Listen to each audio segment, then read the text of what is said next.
Minat masyarakat Indonesia untuk berbelanja kembali meningkat setelah loyo selama 3 bulan. Penjualan retail yang dicerminkan oleh Indeks Penjualan Real atau IPR pada Agustus diperkirakan mencapai 202,8. Indeks diperkirakan meningkat 5,4% dibandingkan periode yang sama pada tahun lalu. Indeks juga menguat 1,3% dibandingkan Juli. Penjualan real di Agustus didorong oleh kelompok makanan, minuman, dan tembakau yang diproyeksi tumbuh 7,6% secara tahunan dan adanya perbaikan di kelompok suku cadang dan aksesoris. Meski begitu, Bank Indonesia memprediksi penjualan eceran pada Oktober 2022 dan Januari 2023 atau 3 dan 6 bulan mendatang akan menurun.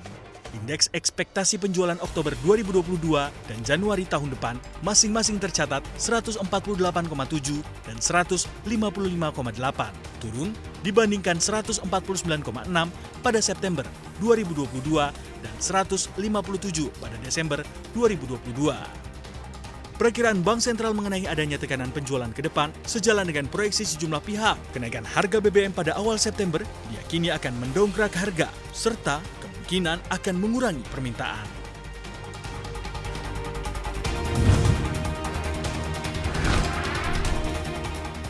Kementerian SDM bersama Komisi 7 DPR menyepakati asumsi dasar harga minyak mentah Indonesia atau Indonesia Crude Price (ICP) tahun 2023 sebesar $95 Amerika Serikat per barel.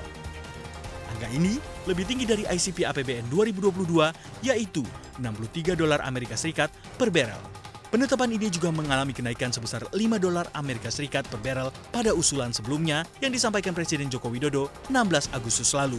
Menteri ESDM Arifin Tasrif menjelaskan, jika penetapan asumsi dasar ICP di level $95 AS per barel akan dilakukan untuk mengantisipasi adanya peningkatan konsumsi minyak dunia di akhir tahun, jelang memasuki musim dingin serta terganggunya sektor suplai dari Rusia. Sementara itu, Kementerian SDM dan Komisi 7 juga menetapkan lifting migas siap jual 1.769 juta barel setara minyak per hari. Lifting tersebut terdiri dari lifting minyak sebesar 660.000 barel per hari dan lifting gas bumi sebesar 1,1 juta barel setara minyak per hari.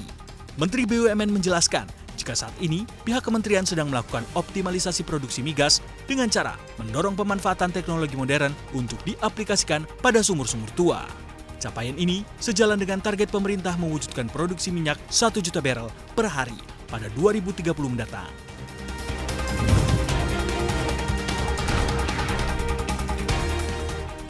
Lembaga rating internasional S&P Global Rating memberikan sejumlah peringatan kepada Indonesia terkait kondisi ekonomi ke depan. S&P mengatakan tingginya inflasi, pengetatan kebijakan moneter, serta arus modal asing keluar atau capital outflow diibaratkan sebagai badai besar yang dikhawatirkan akan membebani laju ekonomi domestik. Terlebih, pada akhir pekan lalu, pemerintah secara resmi menaikkan harga BBM Pertalite, Solar, dan Pertamax. BPS mencatat, inflasi Indonesia pada Agustus lalu mencapai 4,69% year on year. Inflasi memang melandai dibandingkan dengan Juli yang berada di angka 4,94%. Akan tetapi, angka ini masih dalam level tertinggi yang Indonesia alami dalam 7,5 tahun terakhir.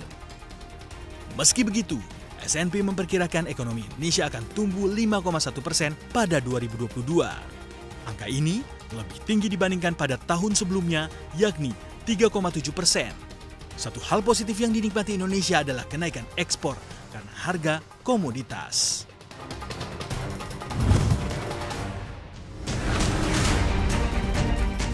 Rakyat Inggris tengah berduka.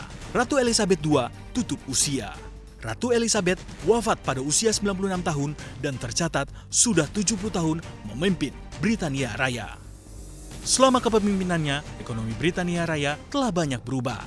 Beberapa ekonom menyebutkan ekonomi Inggris saat ini bahkan hampir tidak bisa dibandingkan dengan saat pertama kali Ratu Inggris naik tahta dan diklaim melejit 5 kali lipat. Meski pada kuartal 2 tahun ini, laju ekonomi Inggris terkontraksi 0,1% akibat lonjakan biaya hidup yang tinggi. Selain ekonomi Inggris yang meningkat, harta pribadi Elizabeth pun diperkirakan mengalami kenaikan. Dari data yang berhasil dihimpun, pada tahun ini harta sang ratu diperkirakan ada di kisaran 365 juta pound sterling atau sekitar 6,2 triliun rupiah. Menurut Sunday Times Rich List, Angka ini naik 15 juta pound dari penghasilan tahun 2020 dan termasuk sovereign grant dan penghasilan pribadinya. Ratu Elizabeth II mendapatkan uang dari 3 sumber, yakni pembayaran sovereign grant tahunan, private purse, dan kekayaan serta warisan pribadinya. Sovereign grant adalah angka yang diterima oleh Elizabeth setiap tahun dari pemerintah.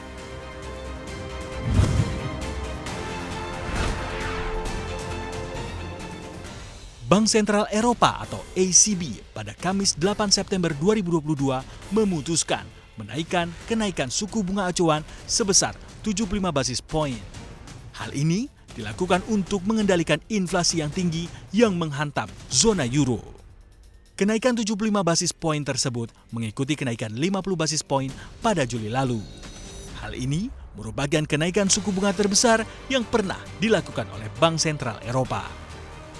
Gubernur Bank Sentral Eropa, Christine Lagarde, juga mengungkapkan bahwa ECB memperkirakan akan kembali menaikkan suku bunga lebih lanjut karena inflasi masih sangat tinggi dan diperkirakan akan tetap berada di atas target untuk waktu yang lama.